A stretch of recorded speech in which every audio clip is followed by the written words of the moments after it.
Welcome back. So now we finally have to talk about a character where I don't really agree with the changes that they've been making. Zafina was very strong in Season 3, so it was likely she would catch some sort of a nerf, but the way they went about it is sort of strange to me. Let's go through the notes and explain. So first of all, your Rage Drive, which is a fantastic move, has less pushback on the first hit, and I think that's just to prevent the first hit from pushing them so far that the second hit doesn't connect in some scenarios. So it's a small quality of life improvement to a really great move, nothing too major as far as I can tell. Next, you have more range on the second hit of 1 plus 2, 4 right there, which again isn't going to be major. This string is going to be used in pretty much the exact same way, mainly for the counter hit properties of the first hit. If you are playing against Zafina as the opponent, by the way, and she's doing the second hit of this string or the third, you can actually option select both of those with any 10 frame move, because the second hit here is minus 10 and punishable on block, and a 10 frame move will also interrupt the third hit. So if you're playing against a Zafina who likes to do more than the first hit of this string, that's how you neutralize it. Next, this is a cool change actually. Forward 1 plus 2 is your wall bounce move with this character, and it's not very good because it's been punishable on block at minus 10, and this has gone down to minus 9. So it's a more useful move now that you can use to create those wall bounces. It was kind of a weakness for her. Apart from the punishability, it's a great move. Long range, mid, high crush, so really great. Doing a lot more wall bouncing probably in this season. Really good change. Next, down forward 1, and this is where it starts to get a little bit strange and uncomfortable, right? So down forward 1, your main mid poke, you use this for like everything, several times in every combo and wall combos and your main poke. It has a small damage nerf of only 1 point.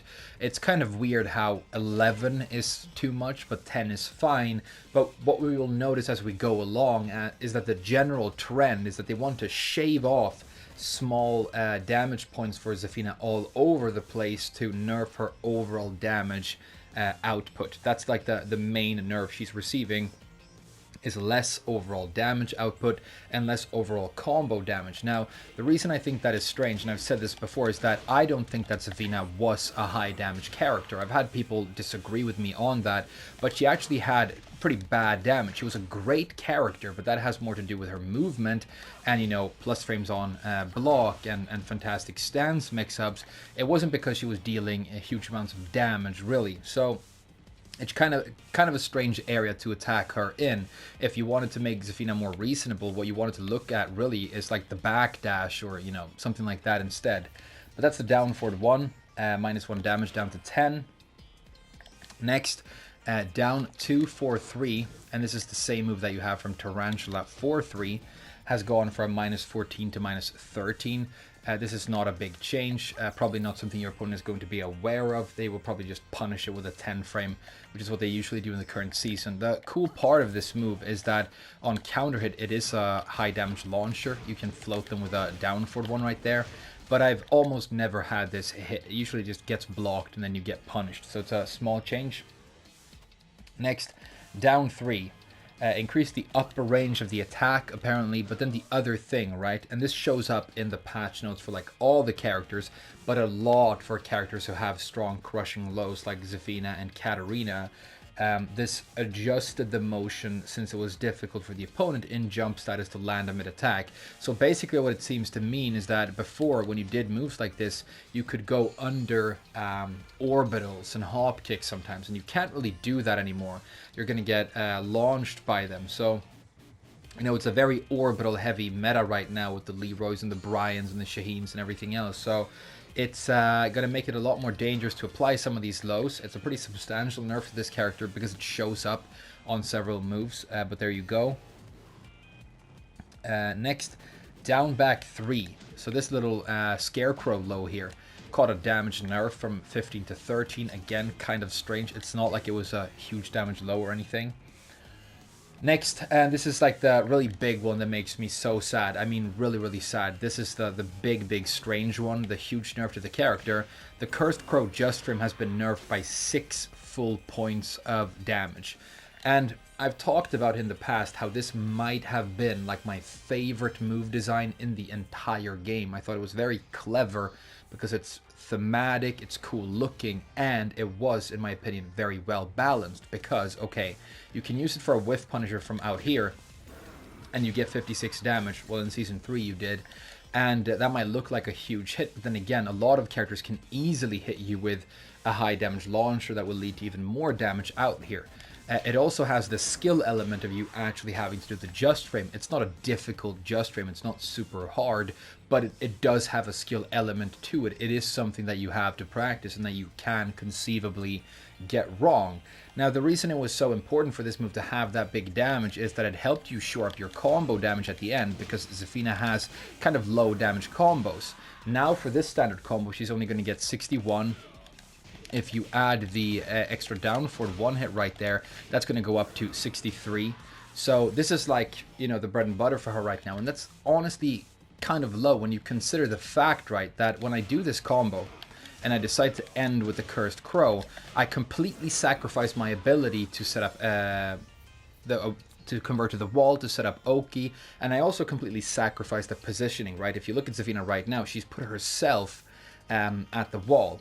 So you have to do a just frame, you sacrifice your wall conversion capabilities and your Oki for damage. You should be able to get damage in that scenario, and it's not like they've given her anything else that she can substitute for a high damage ender instead of this. She's going to have to do awkward things like this thing and this thing if she wants to do anything else. So, or maybe, you know, the starfish. So it's a really strange change, and it really damages like what I thought was one of the coolest designs in the entire game. I loved this, but 6 damage is big. So yeah, really sad, really sad about that one. Next, back 1+2, increased range. Kind of strange, this already had fantastic range. Apparently it has even more. It's not really noticeable as far as I can tell, but it's something you're going to be happy about if you do like Zafina. This is a great move for her. So there you go. Next, up forward 1, another really sad change. This move, right, it's one of her main combo fillers. It doesn't even spark anymore. It used to spark and be really fun to hit with. And it's another one of your main combo fillers. You don't really use it outside of combos. You launch with this and then you do it for filler. Or in this scenario, when you hit with like Scarecrow 1+2, you do it twice like that and double up on damage. And then for your optimal wall combo, you throw it in as well. So, like I said, you do multiple down forward ones in every combo, and you do this in every combo. So they've been shaving points off of your combo damage all over the place, and this is going to add up and really be noticeable for Zafina players in the future. And like, again, Zafina was good, but her movement was good. Her stance mix-ups were good. It's strange to attack her in the department of damage if you want to balance her. I think if you want to nerf her, you should have nerfed her in other ways, but I guess damage is just such an easy thing because you just go in your computer and like change a number. I don't know. Okay, next, up forward 1+2, and here we're going to encounter the other big trend with the Zafina changes. Her damage is going to be a lot lower overall, but they've buffed Tarantula. They want you to use Tarantula more. So she has 3 stances, right? Scarecrow, which is fantastic, you use it all the time. Mantis, which is kind of good, has, you know, counter hit lows and a bunch of cool transitions. And then the one that was really neglected a lot was Tarantula. I kind of liked it. I used to do, you know, Scarecrow 1+2 into Tarantula and stuff like that. And then, you know, this low into like Mantis down 4 is really cool. But the up forward 1+2 here increased the lower range of the attack. So when she's jumping up, like or like under her claws right here, it's hitting a little bit lower for this transition.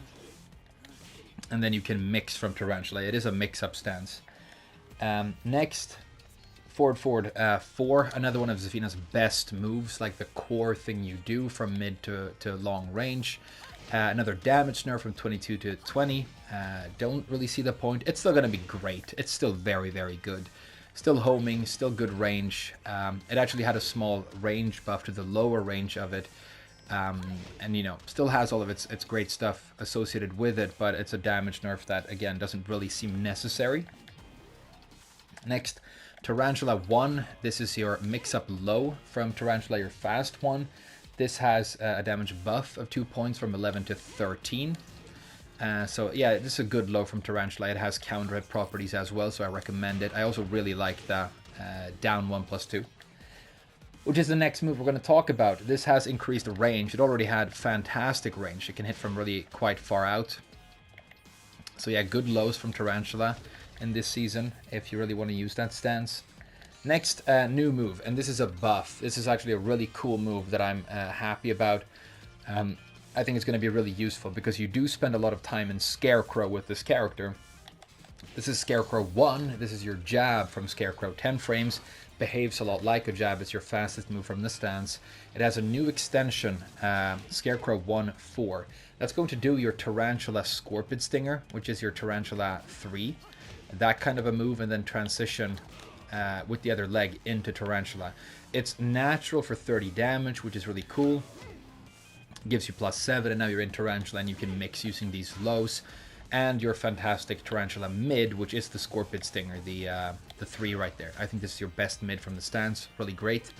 So yeah, this is going to work. I bet this is going to be pretty strong, actually.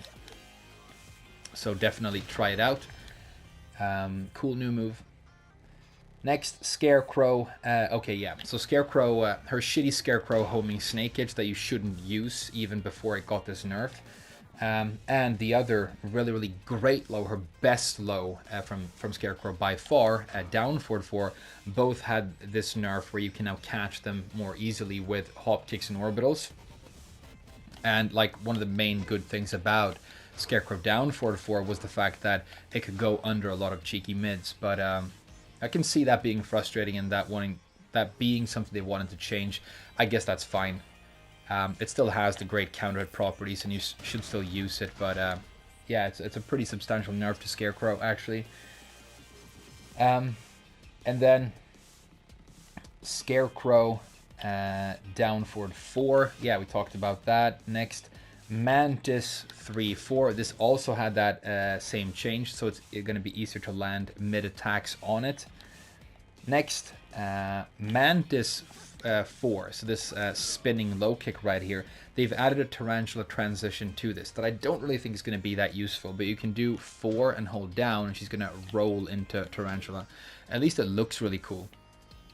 So I guess I like that, but yeah. You can see it's -4 as well after the transition. But you know, you have extensions to this. So I guess that's how you're going to keep them honest while you're applying this. I don't think this is great.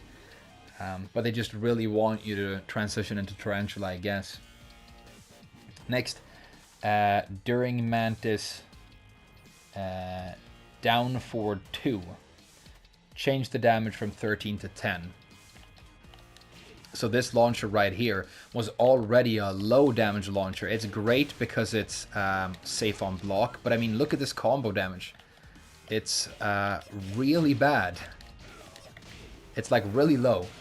So I guess the fact that it's a safe launcher means that it has to have really low damage. It already did, but now it's even worse. Okay. Next, another new move. Mantis down 4-4. So this is a mid from Mantis that again forces a Tarantula transition.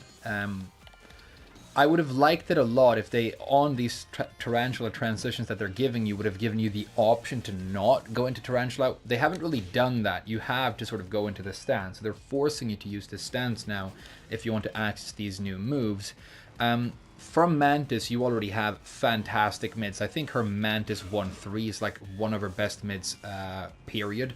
+9 on hit with Scarecrow, so uninterruptible Scarecrow 1+2, so that's fantastic. So this is like the main mid you want to use, in my opinion. And you have the safe launcher and all the rest of it. So the main point of this, I guess, is the fact that it's a homing mid. So that's pretty cool. And then you get +13, and you can do Tarantula down 1+2, for example. So yeah, use it, I guess, mainly for the homing properties if people are walking or stepping your Mantis to the side. Next, Mantis up 4-3. Really cool move that doesn't see a lot of use. You can go back into Mantis after performing it by holding down, by the way. But it's kind of like an orbital hop kick kind of thing from Mantis. And this is now going to be safe. It used to be -10, it's -9 now, and you can actually block when in Mantis. So, you know, it's a pretty cool change. I like this move. And finally, her parry. So, you know, this thing where you attack into her claw, that has gotten a damage buff of 5 points. It used to do 0.30, and it's now going to do 5.30. So, in conclusion, like I said, small damage nerfs to key moves. This is a key move. This move, you do this like so often in all your combos. You do this in all your combos. And then, you know, my favorite move, my darling move with this character, the reason like I got so excited about Zafina when she was re-released for Tekken 7, the fact that the nerf was so big, I think is going to damage this character quite a bit, but also like the fun part of her, you know, if you wanted to like decrease the range of her backdash a little bit, if you wanted to, you know, do things that nerf things that were really strong with her, I would have understood it. But giving a character that already had bad damage so much worse damage is kind of weird to me. And then forcing people to use Tarantula because, you know, you felt that it was neglected. Yeah, it's kind of a weird direction. So I'm less excited about playing this character in this season, even though she's still amazingly cool looking and flavorful. Of course, I will still use her, but I think Zafina players all over the world are a little bit confused and sad right now. But then again, she was very good. A lot of people were frustrated with her, so maybe that's fair enough. But there you go. That's Zafina. Let me know what you think. I'm going to move on to the next character.